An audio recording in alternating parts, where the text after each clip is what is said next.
Hey guys, welcome back to my YouTube channel Nisa Afendi. Kepada sesiapa yang baru first time dekat Nisa punya channel, Nisa nak ucapkan welcome and thank you so much sebab korang sudi terklik dekat Nisa punya video ni.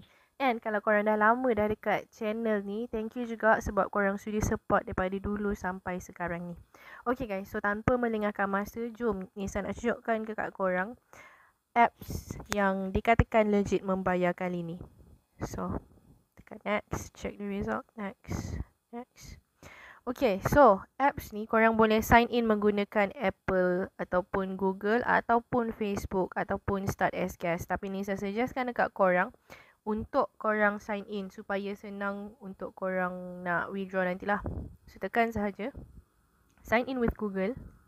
Okay, so kalau korang di-invite oleh rakan-rakan korang, sebagai contoh kalau korang tengok video ni, korang bolehlah masukkan invitation code yang Nisa dah letakkan dekat dekat sinilah.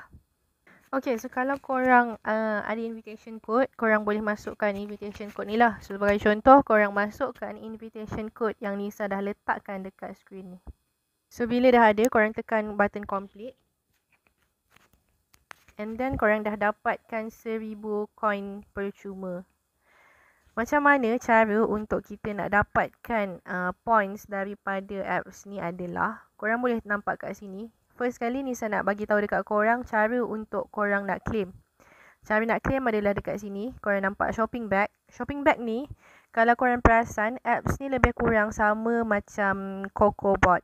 So kalau korang berminat untuk nak try CocoBot, korang boleh juga klik link yang Nisa dah letakkan di bawah ni. And CocoBot masih lagi terbukti membayar. So dekat sini korang boleh nampak ada Grab Gift, RM10 voucher, Grab Food, Grab Gift Mart, Celcom RM10, Hotlink RM10, Digi RM10 dan juga Touch and Go RM10. So korang bolehlah redeem daripada dekat situ. So first kali korang boleh nampak dekat sini ada recharge. Okay, so bila korang tekan recharge tadi, kita dah nampak dapat 100 coin attack. So korang bolehlah tengok iklan dan juga dapatkan points dari situ. Dekat leaderboard.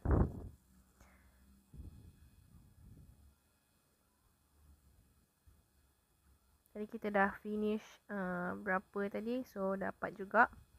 Dekat sini boleh completekan survey. Ada survey, ada 4 survey lah. Ada survey dan survey. So,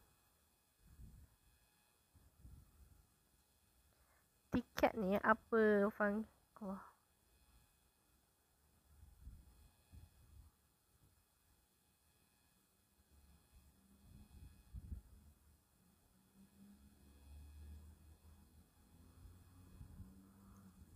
tiket ni, function tiket ni adalah untuk korang bet tau. So tengoklah kat sini, just place bet berapa. So ni lah tiket diperlukan. Tapi Nisa tak suggestkan korang untuk bet dekat sini lah. So better korang just kumpulkan duit daripada jawab survey dan juga main game dan sebagainya. So dekat referral ni, korang boleh nampak kat sini.